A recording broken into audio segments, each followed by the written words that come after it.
இன்னைக்கு காலையில் என் கூட இப்படி நடக்கும்னு கொஞ்சம் கூட நினச்சி பார்க்கல கைஸ். டே 9 சுனில் விலாக்ஸில் எல்லாருக்கும் வணக்கம். இன்னைக்கு காலையிலே என் ஃபோன் ரொம்ப மோசமாக அடி வாங்கிச்சு. அதனால ரிப்பேர் பண்ணலான்னு எதிரில் சொந்தக்கார கடைக்கே வந்துட்டு அவரும் வந்து நின்று வாங்கிட்டு போங்கப்பான்னு சொல்லிட்டாரு. சரி கொஞ்ச நேரம் நின்றுட்டு மொபைலை ரெடி பண்ணிட்டு வந்து கேமரா செக் பண்ணேன். கேமரானா பக்காவாக இருக்குது, என்ன சிம்மு தான் ஒர்க் ஆகலை. சரி சிம்மை மாற்றிட்டு வரலான்னு வண்டி எடுத்து கிளம்பிட்டேன் கைஸ். பார்த்தா எந்த ஷோரூமோ ஓப்பனே இல்லை இன்றைக்கி ஞாயிற்றுக்கிழமனால. சரி திரும்பி வீட்டுக்கு வந்துட்டேன் கைஸ், நாளைக்கே ரெடி பண்ணிக்கலாம் அப்படின்னு சொல்லி வீட்டுக்கு வந்து பார்த்தா கிச்சனோட நிலைமை ரொம்ப மோசமாக இருக்குது. சரி அம்மா திட்டுவாங்கன்னு சொல்லி டப்புன்னு கிச்சனை க்ளீன் பண்ணிடலான்னு சொல்லி நானும் வந்து கிச்சனை வந்து பக்காவாக ரெடி பண்ணிட்டேன் கைஸ். செம்ம க்ளீன் பண்ணிட்டேன். ஆனால் என்ன கிச்சன் க்ளீன் பண்ணுறதுக்குள்ளே என்னோட நிலமை தான் ரொம்ப மோசமாகிடுச்சு கைஸ். பாருங்கள் செம்ம வேர்வை.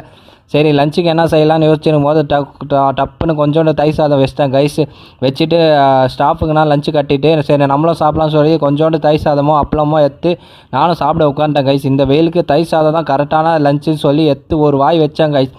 அவ்வளோதான், செம்ம டேஸ்ட்டு. அதுவும் இந்த வெயிலுக்கு கரெக்டாக இருந்தது கைஸ். அதுக்கப்புறம் ஈவினிங் பார்த்தீங்கன்னா கொஞ்சோண்டு ஃப்ரெஷ் ஆகிட்டு மூஞ்சியெல்லாம் கழுவிட்டு சரி கடைக்கு போகலான்னு சொல்லி நானும் வந்து கடைக்கு வந்துட்டேன். ஏன்னா இன்னைக்கு காலையிலேருந்து சுற்றிட்டே இருந்தேன் மொபைல் ரிப்பேர் பண்ணோன்னு. வந்து கடையில் வந்து கொஞ்சம் வேலை இருந்தது, அதை வேலை முடிச்சுட்டு திரும்பி நைட்டு வந்து டின்னருக்கு சாப்பிட போகலான்னு சொல்லி வாக்கிங்லே போகலாம். ஏன்னா எனக்கு வாக்கிங் போகிறதுக்கு நைட் ரொம்ப பிடிச்சிருக்கு கைஸ். அதுவும் இந்த மெயின் ரோட்டில் ஜாலியாக அப்படியே வாக்கிங் போயிட்டு சாப்பிட்டு வர்றது சுகமே தனி சுகம். இன்றைக்கி சாப்பிட எங்கே வந்தேன்னா அதையும் நம்ம தோலை ஃபுட் கார்னருக்கு தான் வந்திருக்கேன் கைஸு.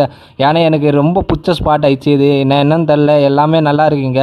வந்தோடனே ஃபஸ்ட்டு பரோட்டா ஆர்டர் பண்ணி சாப்பிட்டேன் கைஸ். ஒரே ஒரு பரோட்டா சாப்பிட்டேன், அது எனக்கு சுத்தமாக பத்தல. சரி இப்போ புதுசாக ட்ரை பண்ணலாம் சொல்லி ஆனியன் ரவை தோசை தான் கைஸ் இந்த ஹோட்டலில் ட்ரை பண்ணுங்கன்னு சொன்னாங்க. ட்ரை பண்ணி பார்த்தேன், வேறு லெவலில் இருந்தது கைஸ். உண்மையாக செம்ம டேஸ்ட்டு. அப்படி நீங்கள் ஊடச்சேரியில் தான் இருக்கீங்களா, கண்டிப்பாக ட்ரை பண்ணுங்கள். இன்றைக்கி பார்த்தீங்கன்னா சப்ஸ்கிரைபர் கைஸ், ரொம்ப டைம் சப்போர்ட் பண்ணுறதுக்கு. இன்றைக்கி விலாக்ஸ் அவ்வளோதான் கைஸ். பிடிச்சிருந்தா நீங்களும் சப்போர்ட் பண்ணுங்கள்.